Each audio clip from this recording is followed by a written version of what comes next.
ఎట్లా అంటేనా ఇప్పుడు private government హాస్పిటల్కి పోతే ప్రాణం అక్కడ ట్రీట్మెంట్ సరిగా అందదు. ఆ డాక్టర్లు పట్టించుకోరు, అట్లీస్ట్ నర్సులు కూడా పట్టించుకోరు, అక్కడ స్టాఫ్ పట్టించుకోరు, ఆ హాస్పిటల్కి ఉండే హెడ్ ఎవరైతే అతను కూడా పట్టించుకోరు, కరెస్పాండెన్స్ ఎవరు. అదే పోనీ మనకి ఏదో కొంచెం ఉన్న డబ్బులతో ప్రైవేట్ హాస్పిటల్ పోయామంటే అక్కడ 100కి 1000 రూపాయలు బిల్లు వేస్తారు. మనకు అవసరం లేనివి కూడా టెస్టులు రాస్తారనమాట. ఏమైనా మనకి ఇప్పుడు మనం జలుబుతోనో తలనొప్పితోనో పోతే వాళ్ళ బ్రెయిన్ తీసేయాలి, ముక్కు తీసేయాలి అని అంటారనమాట. అట్లా మనకు ఒక భయాన్ని క్రియేట్ చేస్తారు వాళ్ళైతే మాత్రం. సో మనం ఇంకా నిజమే కాల, వాళ్ళ డాక్టర్లు కదా నిజమే కాలనుకుని మనము వాళ్ళ ట్రాప్లో పడిపోతాం. సో ఇట్లా ప్రైవేట్ హాస్పిటల్కి వెళ్తే మాత్రం జోబు ఖాళీ అవ్వాల్సింది. అంటే కావాలనే చేస్తున్నారంటారా? అంటే ఇష్యూ అంత పెద్దగా లేకున్నా ఏదో భయపెట్టి ఇంకో హాస్పిటల్ కూడా వెళ్ళకుండా అక్కడికి వెళ్ళే లోపే చనిపోతారు అని కూడా చెప్తా ఉంటారు. వాళ్ళు నిజమనుకోవచ్చా లేకపోతే డబ్బులు ఉంది? వాళ్ళు ఫస్ట్ మీకు ట్రీట్మెంట్ చేయడానికి ఎప్పుడు ప్రయత్నించరు, మిమ్మల్ని వాళ్ళ ట్రాప్లోకి తీసుకోవడానికే ప్రయత్నిస్తారు. సో మనము అందుకనే ఒక హాస్పిటల్కి వెళ్ళే బదులు 2-3 హాస్పిటల్కి వెళ్ళి చెక్ చేయించుకొని ఏదైనా ట్రీట్మెంట్ చేయించుకోవడం కరెక్ట్ తప్ప, ఇంకా మనది ఇప్పుడు వెళ్ళగానే సీరియస్ అంటే మాత్రం మనం నమ్మకూడదు. నిజంగా సీరియస్ ఉంటే ఇంకొక హాస్పిటల్, ఇంకో 2 హాస్పిటల్ ఒక గంటలో 2 హాస్పిటల్ తిరిగేవచ్చు. వేరే 3-4 హాస్పిటల్ చెక్ చేసుకొని అప్పుడు ట్రీట్మెంట్ చేయించుకోవడం కరెక్ట్ అన్నమాట. ఎమర్జెన్సీలో ఉన్న పేషెంట్ కానీ లేకపోతే పేషెంట్ బంధువులు కానీ ఎంత దారుణంగా భయపెట్టిస్తారంటే మామూలుగా ఉండదు. అసలు ఇదంతా ఎట్లా కంట్రోల్లోకి రావాలి? మరి వాళ్ళకి టార్గెట్, ఇప్పుడు మెడికల్ రిప్రజెంటేటివ్ ఎట్లా ఎన్ని టార్గెట్ ఉంటుందో హాస్పిటల్లో కూడా టార్గెట్ అనమాట. ఎన్ని కేసులు, ఎంత అమౌంట్ కంపల్సరీ టార్గెట్. వాళ్ళ టార్గెట్ రీచ్ అవ్వడం కోసం మనల్ని ఒక భయభ్రాంతులకు గురి చేస్తారని 100% అండి. అంటే జ్వరంకు వెళ్ళిన వాళ్ళకు కూడా దాదాపు 20 రకాల టెస్టులు రాస్తున్నారు, లేకపోతే 10 రకాల టెస్టులు రాస్తున్నారు. బ్లడ్ టెస్ట్ ఒకటే కాకుండా, లేకపోతే యూరిన్ టెస్ట్ కాకుండా 10 రకాల టెస్టులు రాస్తున్నారు. 20,000 లక్ష రూపాయల వరకు బిల్ వేస్తున్నారు. ఎంతవరకు కరెక్ట్ అంటారు అది? టెస్టులు అనేది ఫేక్ అనమాట. టెస్టులు మీరు కంపల్సరీగా ఒక దగ్గర టెస్టులు చేయించుకొని మళ్ళీ వేరే దగ్గర టెస్టులు చేయించుకోండి. అన్ని రిపోర్ట్లు ఒకేలా ఉండవు. టెస్టులు అనేది మన దగ్గర బ్లడ్ శాంపిల్ మాత్రమే కలెక్ట్ చేస్తారు. టెస్టులు అయితే 100% జరగవు. అవి ఇక్కడ నుండి ఎక్కడికో వెళ్ళాలి, అక్కడ నుండి టెస్ట్ రావాలి. మనకేమో 1 అవర్లో రిపోర్ట్ ఇస్తామంటారు. 1 అవర్లో ఈ ఐటమ్ మనం దగ్గర కలెక్ట్ చేసిన బ్లడ్డే వెళ్ళదు అక్కడికి. అలాంటిది రిపోర్ట్లు వస్తూ ఉంటాయి. టెస్టులు అనేది 100% ఫేక్ అనమాట. ఏం చెప్తారు సార్, ఈ వ్యవస్థ ఎలా మారాలి? ఎవరైతే గవర్నమెంట్ మీద మనం హోప్ పెట్టుకుంటే గవర్నమెంట్కి సంబంధించిన పొలిటీషియన్స్ దగ్గరే వ్యవస్థ. అంటే ప్రైవేట్ హాస్పిటల్ ఓనర్స్ వాళ్ళే, ప్రైవేట్ స్కూల్స్ కాలేజెస్ ఓనర్స్ వాళ్ళే. అసలు ఎట్లా మారాలి? పొలిటీషియన్స్ మీద మనం బాస్ వేస్తాం, వెయిట్ అనేది బాధ్యతగా వాళ్ళు ఉండాలి, మనం ఓటేస్తాం. బట్ అది వాళ్ళే ఓనర్స్ అయిపోయి వాళ్ళే వేధిస్తున్నారు ప్రజలు, సామాన్య ప్రజలు. ఇప్పుడు ఎవరైతే ఇప్పుడు వైద్యం అనగానే హెల్త్ శాఖ మినిస్టర్ రియాక్ట్ అవ్వాలి.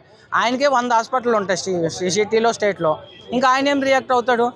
ఎడ్యుకేషన్ మీద ఫీజులు ఎక్కువ ఉన్నాయి అనగానే ఎడ్యుకేషన్ మినిస్టర్ రియాక్ట్ అవ్వాలి. ఆయనకే 100 స్కూళ్ళు, 100 కాలేజీలు ఉంటాయి. ఇంకా వ్యవస్థ అంతా అట్లా అయిపోయింది కాబట్టి పొలిటీషియన్ల వల్ల అయితే ఏం అవ్వదు. ఎందుకంటే వాళ్ళకి 100% అడిక్ట్ అయ్యి ఉన్నారు, లాభాల కోసం సంపాదించే పనిలో ఉన్నారనమాట. మనమే హాస్పిటల్కి వెళ్ళేటప్పుడు అది మంచి హాస్పిటలా కాదా చూసుకొని ఒక హాస్పిటల్ బదులు 2-3 హాస్పిటల్లో టెస్టులు చేయించుకొని ట్రీట్మెంట్కి వెళ్ళడం 100% మంచిదండి. చనిపోయిన డెడ్ బాడీని కూడా పేమెంట్ ఇవ్వకుండా డెడ్ బాడీ కూడా ఇవ్వట్లేదు వాళ్ళ బంధువులకు, లేకపోతే డబ్బులు కట్టందే చనిపోయిన పేషెంట్ కూడా చేతికి మానవత్వం అనేది హాస్పిటల్కి అయితే అస్సలు లేదు. ఎడ్యుకేషన్ సిస్టమ్ కూడా అస్సలు లేదనమాట. రీసెంట్గా మీరు యూపీలో ఒక స్కూల్లో చూస్తే తల్లి బుక్స్ కొన్నదని గోల్ చేసిండ్రు అనమాట. షటప్. అలాగే ఎడ్యుకేషన్ సిస్టంలో, మెడికల్ సిస్టంలో అయితే చాలా ఘోరమైన పరిస్థితులు ఉన్నాయి. సో మనమైతే దాన్ని మనం అంతటా మనం ఎవరు కంట్రోల్ చేయలేము. పొలిటీషియన్సే కంట్రోల్ చేయగలరు, వాళ్ళైతే కంట్రోల్ చేయరు. సో మనమే హాస్పిటల్కి వెళ్ళకుండా ఉండడానికి వీలైనంత వరకు ప్రయత్నించడమే బెటర్ తప్ప, ఎంత హాస్పిటల్ చనిపోయిన వ్యక్తికి ట్రీట్మెంట్ చేసి ఫీజులు తీసుకున్నారంటే మీడియా వరకు వచ్చింది కాబట్టి ఇది మన వరకు మాట్లాడుకుంటున్నాం. ఇలాంటి రాని 100 ఘటనలు ఉండి ఉంటాయి. ఏం చెప్తారు? పేదవాళ్ళకి గవర్నమెంట్ హాస్పిటల్లో మందులు దొరకట్లేదు, ప్రైవేట్ హాస్పిటల్కి పోతే ఇలాంటి పరిస్థితి. ఏం చెప్పడానికి ఏం లేదు. మీరు ఓటేసే వ్యక్తిని వేసేటప్పుడే జాగ్రత్తగా చూసుకో. మనకు రోడ్డు మీద ఎక్కడ చెత్త వేయాలో తెలుసు, కానీ ఓటు ఎవరికి వేయాలో తెలియట్లేదు. ఎడ్యుకేటర్ బాగా చదువుకున్నాడు వచ్చి డబ్బులు పంచకపోతే ఆయనకి మనం ఓటేయట్లేదు. వ్యక్తి మంచోడని తెలిస్తే ఆయనకి ఓటేయండి, ఆయన వల్ల కొంచెమైనా మారుతుంది. రాఘవ చద్దా గారు మన కోసం పోరాడారు, ఆయన కోసం మనం సపోర్ట్ చేయలేదు. సో ఆయన వెళ్ళి బీజేపీలో జాయిన్ అయిపోయారు.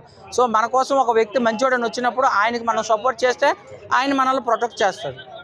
వేరే స్టేట్ లో లేని డాక్టర్ కూడా హాస్పిటల్లో ఫ్రాడ్ జరుగుతుంది అని ఎక్కిన 1 days కు 2 days కు అది రిజైన్ చేసింది. ఈ ఫ్రాడ్ నేను భరించలేకపోతున్నాను, చనిపోయిన వాళ్ళకి కూడా కంప్లైంట్ చేస్తున్నారు అని చెప్పి. అసలు డాక్టర్లు ఎందుకు దొరకట్లేదు, ఎందుకు రావట్లేదు అంటారు? వస్తే వాళ్ళని కూడా చంపేస్తారు, లేదంటే వాళ్ళ మీద ఏదైనా కేసు ఫైల్ చేసి లోపలికి పంపిస్తారు కదా. అందుకే ఆనెస్ట్ పీపుల్ చాలామంది ఉంటారు, కానీ ఆ ఆనెస్ట్ని చూపించుకోవడానికి గవర్నమెంట్ ఒక దారిని చూపించట్లేదు.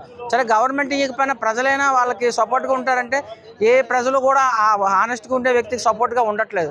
సో అందుకని ఎవరు ఆనెస్ట్గా ఉండడానికి ఇష్టపడట్లేదు. ఏం చావేం లేదు, ఎడ్యుకేటెడ్గా ఉండండి.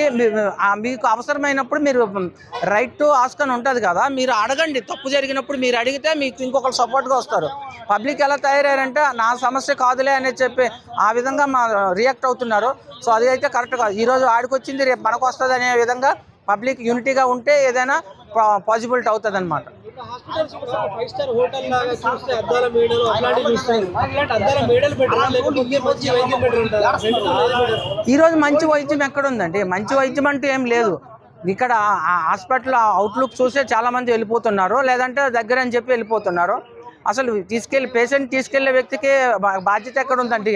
ఏదో వచ్చింది ఎక్కడో ఒక దగ్గర జాయిన్ చేయాలి, పేషెంట్ చూపించాలి అనే కాన్సెప్ట్లో చూపిస్తున్నారు తప్ప ఒక 2-3 హాస్పిటల్లో చూపిద్దాం, ఎక్కడ తక్కువ ఎక్కడ ఎక్కువ ఎక్కడ ట్రీట్మెంట్ అవుతుందని ఆయన కూడా అబ్జర్వ్ చేయట్లేదు.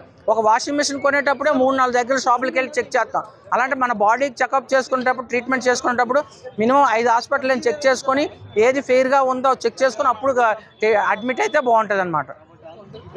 మీరు ఏదైతే 5 హాస్పిటల్ అన్నారో ఒకటైనా అట్లాంటి హాస్పిటల్ ఉందంటారా? టెస్టులు అవసరమైన టెస్టులు లేని హాస్పిటల్, లేకపోతే అవసరానికి మించి అడగని హాస్పిటల్ ఏదైనా ఉందంటారా? దొరుకుతుందంటారా?